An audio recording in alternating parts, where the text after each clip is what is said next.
Today we're going to be talking about this, the Shimbol M5 5-inch monitor. Now, I should also say that this video is not sponsored by Shimbol, but they did reach out to me and said if I would be interested in reviewing this product, and here we are. Hey, I'm a man of my word. Now, why do I want to do this?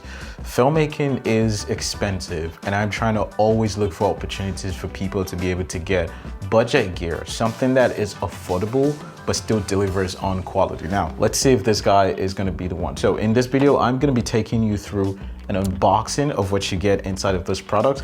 I'm also going to be telling you some of the key features and their practical value to you as a filmmaker. But then as well, nothing is indeed perfect. So I will be telling you some of the potential flaws and what that could possibly mean so that you can make an informed decision on this. Personally, I use a 7-inch small HD, the Blackmagic Pixis. If you haven't seen the video on this, I have a video up on the channel, you can go watch that. But I use a 7-inch monitor because I'm just myopic. So a 5-inch is not necessarily going to be the best option for me out there, but I figured out a way to see if this thing is going to be well integrated into my workflow. So straight away, it comes in this yellow box. I don't want this to be fancy, whatever. I just want to get straight to it. So we're going to open this. We're going to do this together. You and me. I'm just finna step back here so you can see it. All right, so, ooh, this is nice. As soon as you open it up, you get this pouch carrying case, which honestly is really, really nice because it is sturdy. It's sort of giving me that Insta360 1x2 vibes. You get the brand name Shimbol right there. Nothing at the front, nothing at the back. Let's go straight into the bag. As soon as you open this, what can you find? Look at what we have, okay? First impressions, I love, ooh. I wasn't expecting that. I am not gonna lie. I'm so used to a 7-inch monitor that this feels small. But I remember when I first started, I used to have a 5.5-inch OLED from Small HD as well. What I do love about this is just the build design. This doesn't feel cheap in any way. It's not plasticky, has a lot of, you know, okay, you know what? Let's see, what else is in the box? And then we'll get right into it. I think that's pretty much everything. A couple USB-C, HDMI cables, micro USB to HDMI, and an HDMI to HDMI. You get a manual, which once again, I don't think anybody actually reads them. And lastly, oh, this is really good. Now you get a screen protector. I highly recommend this. So now let's really get to the key features of this thing and why this matters to you. And I'm gonna start with the first one. This thing has 1200 nit brightness. Now, what does this really mean? Now, imagine that you are filming outdoors. It's a sunny day, the sun is blasting down and everything. You know, sometimes it just so happens that you're not even able to see what's on your phone. Well, that's because the nit brightness of your phone isn't high enough. With this monitor, even when the sun is beaming down, you are still very, very able to see what this thing is going to be showing, especially because a lot of monitors in this price range, they do not, most of them I believe offer like 1,000. So this going up to like 1,200, 1,200 is quite practical, and you can literally see most of the things clearly while you are framing your shot. I should also mention that, first of all, this is an unboxing. I haven't done my real world review of this product yet, so that's gonna be in the next video right after this one. For now, this thing has 1200 nits of brightness, and that's really impressive, especially at the price point of this thing. I'm really curious to see if it really delivers on that. The next thing about this Shimbol M5 is that it has 1,000:1 contrast ratio. Now, hold on, I'm gonna explain exactly what that means. Now, in filmmaking, there's something called the highlights and the shadows. The difference between the two of them is what we would usually call a dynamic range, which you would find in most cameras. When that camera sends the feed into something like this, a monitor that has a high contrast ratio is able to show you the highest whites and the blackest blacks. Ooh, that's a bar. A high contrast ratio makes it easier to be able to distinguish between the highlights and the shadows. Now, if your monitor doesn't have a high contrast ratio, in this case, your image is going to appear flat and possibly not showing you the actual representation of what your camera is seeing. But even with that, it's the fact that this thing has a viewing angle of 160 degrees. So which means that if I'm like this, I see everything from my whites to my blacks. If I'm here, I see everything from my white to my blacks. Where does this become useful? I would say, for example, if you are working with someone, you're filming something, whether it's on a professional set or even just a personal set, and you have people just staring over your shoulder, sometimes it's easy for someone to misrepresent the image if they're watching from an angle. But with this thing, what you see in front is exactly what you see. As long as you stay within that 160-degree radius, I think that everyone will see the same image in terms of the quality of the contrast that the camera is sending to this monitor. Once again, this is just really practical for a lot of people. It's the pricing on this relative to what it promises to deliver is just, it's amazing. It's amazing. I know, yes, you're talking about the music. Oh my God, where's the music in this video coming from? Well, guess what? I have you covered. All the music in my video is gotten from Audio or MusicBed. So if you want to sign up for these two platforms, which I think you should, because I think they do offer great licensing models to creatives and filmmakers in general. The link will be in the description of this video. Don't forget Audio and MusicBed. Great, let's get back to the video. The next thing about the M5 that it comes really handy for is the fact that it has support for HLG and HDR content. This might not necessarily apply to a lot of people that I assume will be watching the video, or I don't know, but maybe. HDR stands for high dynamic range and HLG stands for hybrid log gamma. Now, for people who are working in HDR workflows, this feature will ensure that whatever it is that you are filming, it is compatible in real time with this monitor. Now, this is usually something you would get on a high-end production. You'd have to bring in specific and specialized monitoring tools to be able to do that. But with this, you just sort of get that. Now, a practical use case scenario would be if you were making a commercial video or you were making something where they require an HDR workflow. Like, you get to see that in real time without trying to do like any huge post-processing or something like that. But once again, I don't necessarily think that is a selling point in my opinion for this, because I don't think the people who want to purchase this will be looking to work in that workspace. But either ways, it is a nice option to have. Now, the next thing, and this is very technical, but I think you should still know, is that this thing has 100% Rec. 709 color space with a delta E of 0.6. Yeah, it's a lot, I know, but hear me out. Why does this matter? Why should you even care about this? Accurate colors, very accurate colors. Now, colors are crucial for filmmakers, content creators, for anybody. If you cannot trust the monitor that you work with, I think it's just it's a huge problem. And no shade, but that's why I really don't trust a lot of monitors in the market, because the color representation is usually very different from what the camera is capturing up onto what you see on your monitor, on your screen when you get into post-production. So this, having that level of accuracy, just takes the value of this thing incredibly high. Once again, because of the price point of this, being able to deliver such accurate colors is just, it's great. This will be subject to further testing, and I will definitely make a review of this product again once I get into that mode, because I'm in that mode. This also can affect you personally if you're filming a vlog, if you're filming a wedding, family, portrait, video, anything. And if the colors just look off to you, eventually you're gonna ruin, well, maybe you're not gonna ruin it, but it would just be nice to be able to have something that can give you true to life colors. And this promises that by having 100% of the whole Rec. 709 space, which would be really, really nice to test out and see that it's true. Because if it does, oh my God, this really goes up a notch.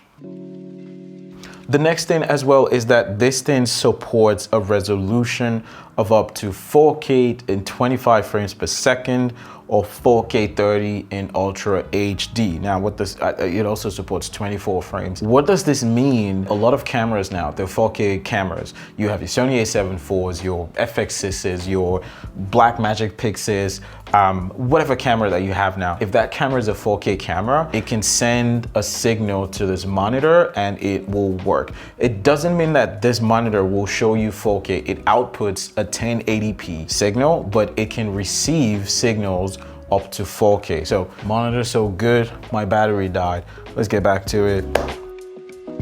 Another benefit of this is the fact that this has extensive 3D monitoring tools. You can input your LUT, and I think you can do that through this SD card here. And what that means is if you already have a look that you'd like to process your log footage with, whether it's S-Log, Fuji log, Canon log, whatever those other logs are called, you can input that LUT into this and preview what you will possibly find on your monitor when you are in post-production. So I think it's just really nice because, once again, a lot of monitors before, usually in this price range, didn't even give you the option to be able to have 3D LUTs installed.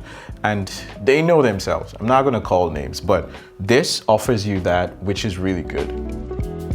And lastly, in terms of just the general specs on this thing, this beautiful baby here, I just really love the feel of this. Once again, the last thing I'm gonna say is about the build design. This thing has a lightweight aluminum housing with passive cooling. Now, I didn't even think that was remotely possible on something that was in this price to budget value proposition ratio. Now, what does that mean?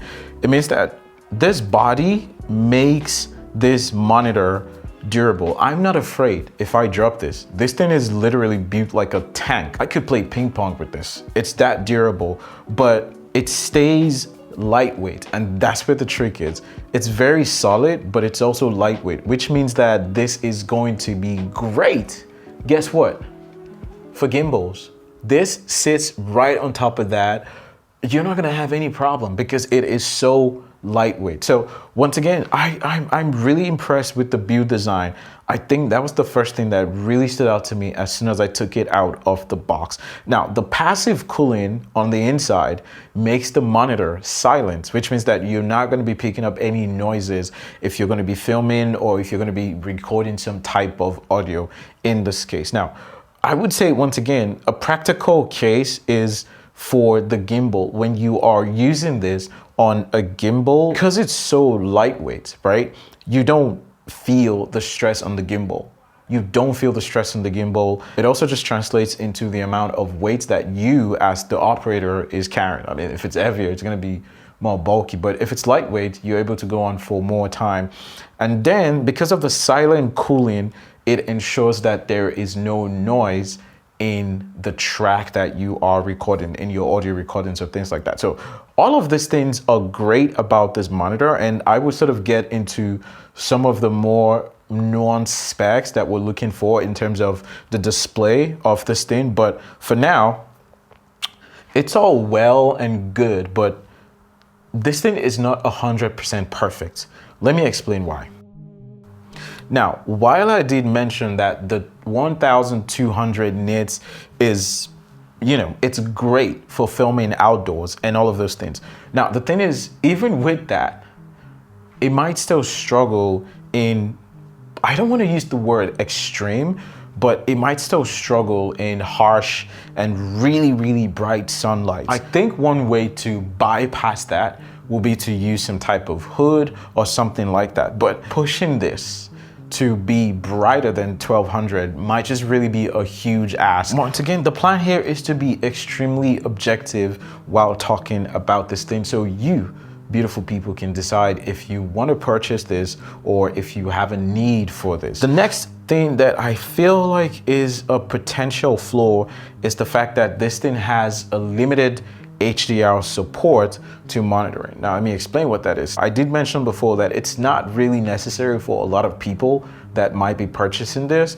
I don't know, but I assume so. The thing is that while this thing supports HLG and PQ, right?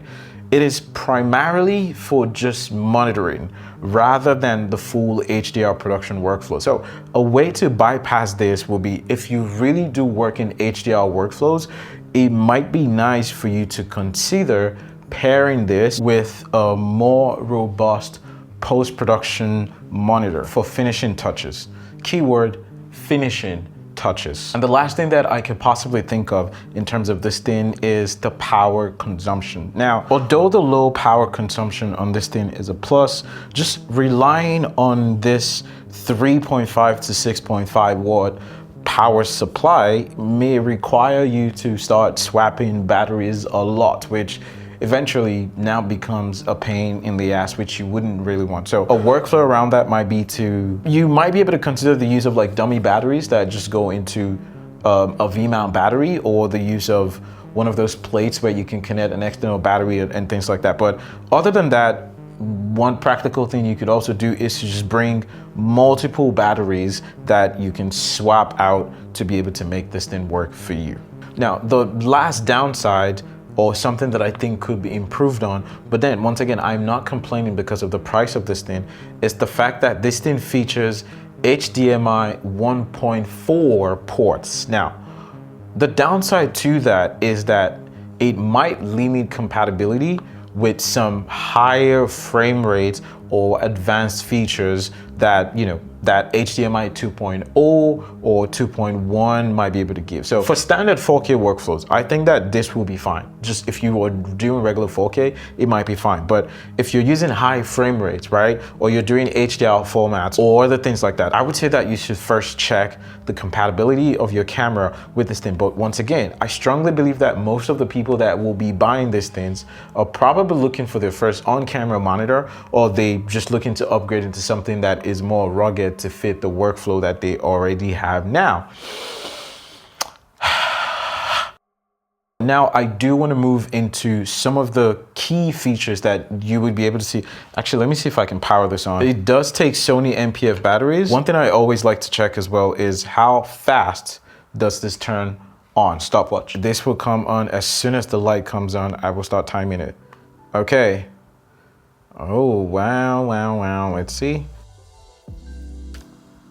Okay, so roughly about 21 to 22 seconds. That is relatively slow compared to the other things on the market, but make with that information whatever you will. But what I do want to get to is the fact that one, this thing has waveforms.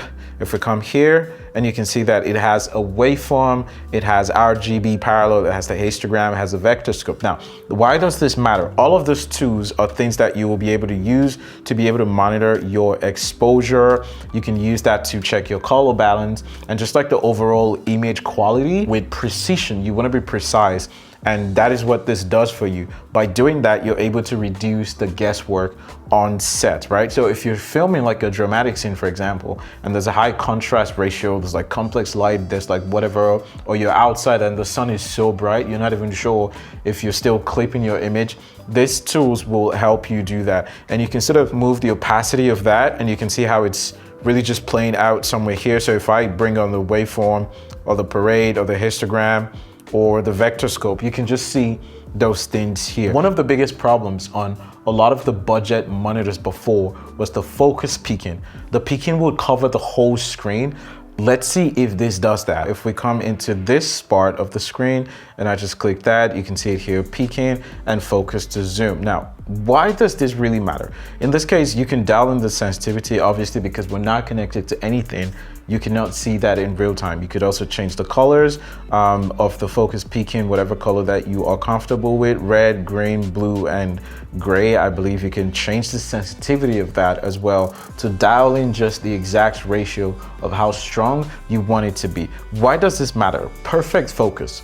To be able to get perfect focus, especially with a lot of the cameras that this will be used with, the mirrorless cameras, the DSLRs, and the likes of them, sometimes it gets really difficult, especially if you're filming at like f1.2s and f1.4s and t-stops and everything like that. So the peaking and the zoom function is when you can pinch in and out to be able to see what you are really doing. So another function that is nice on this thing is the 3D LUT, and you can see that here where you can come turn it on. You can even load the LUT file, and you can, oh, I didn't even know that by default it already has a couple of them there: vlog, slog3, slog2, red log, red log cube, red log film, log C, log G, blah blah blah blah blah. Basically, you have these log files in here, and in real time you can really preview what you're doing because you get to see your final grade. Now, it does have this interesting function that's called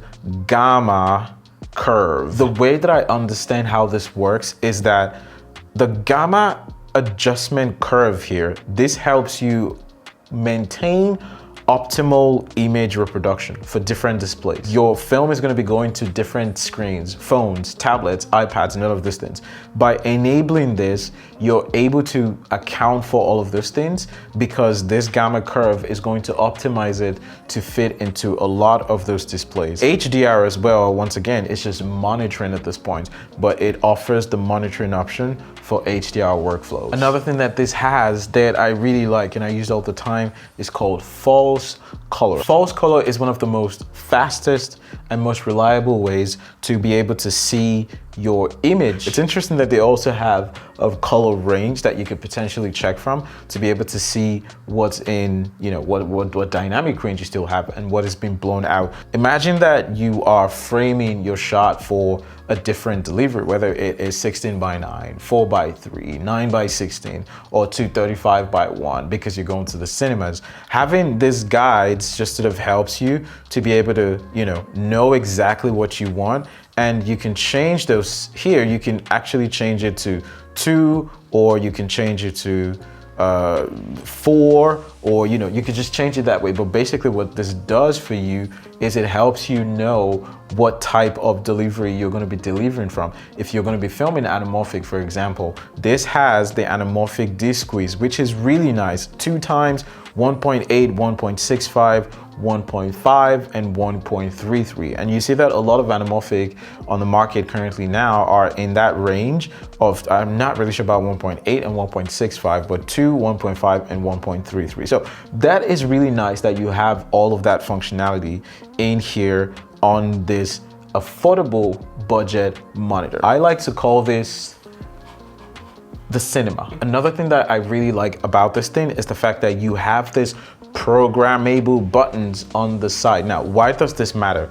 Quick access. You want to be able to move really fast. Having quick access to a lot of the tools that you use, you just program these things here and it's easy for you to go bam, bam, bam, and you're good. If you're working in a very fast-paced commercial environment or you have to grab the shot, you don't have time to start going to the screen to be able to touch all of these things. These buttons are going to help you program your things, you know exactly what you want, you go for it. The next thing is that this thing has dual HDMI ports, input and output. The input allows you to connect this to your camera, and the output lets you send a signal to an external source, whether it's a TV, a director's monitor, anything. You get to send whatever you're seeing here, a disc-squeezed image, a LUT preview, because your camera doesn't have LUTs inside of them.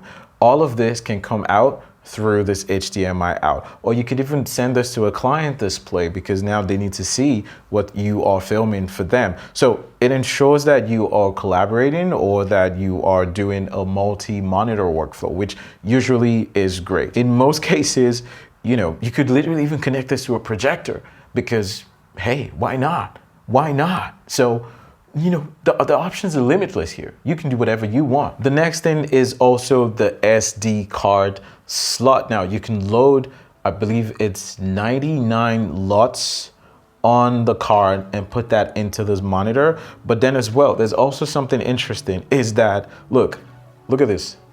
You have a 3.5mm jack that you can listen to the audio that is coming out from your camera and coming into this place. I don't even know, like, come on now. What are we doing? Come on now. One way that Luts are particularly good I can think of right now is for wedding filmmakers, right? You load in the Luts for the wedding, you show it to the bride and the groom, and they get to choose exactly the look that they want. Simple, fast, boom, everybody's happy. They have multiple quarter 20s on the body of this thing. Okay, the only place that it's not is at the very top, but you have it here. Oh wait, no, you don't have it here. You have it here. It's at the bottom and at the side, which is okay. You wanna go vertical, bam. You wanna do horizontal, ba-ba-doo-ba-doo. So it's really there to capture everything you wanna do. Why is this crucial? Because it makes it easy to be able to adapt this thing to rigs, to gimbals, or any different type of setup that you're trying to make. And lastly, this thing has a USB-C. Where is it? What? Oh, I don't see it. Is it here? My bad. It was right here. This doesn't stay in. You have to be careful so you don't lose this. But this thing has a USB-C port for firmware updates. Yeah, it's only for firmware updates. So basically, what is my final thoughts on this monitor? I think I would recommend this for creatives who are moving from not having a monitor to wanting something that they can, that's just better than what they have on the back of their camera. Or if you are looking for something rugged, this thing is built like a tank. So if you do action cams or you need to mount this into like a car rig or something like that, I think this thing will do fine. Honestly, it is so lightweight, but it's so well built, and that for me is amazing. I will be doing an extensive review. Actually, one of the ways that I wanted to use this is to create a director's monitor for my regular camera when I'm not putting this on a rig. So I will be testing this out in a real world scenario, and then I will get back to you with what I find to basically give you my full review of this thing. Once again, this video is not sponsored, so I have no reason to be biased towards this product, and that's why I'm giving it a fair chance, so that if this is any value to you, I think that I really want you to find value in whatever video that we have here on the channel. So, and with that being said, if you would like to purchase this at any point in time, the link will be in the description of this video. Please, if you've enjoyed this video, you can subscribe, like the video, share to someone who might potentially like this video.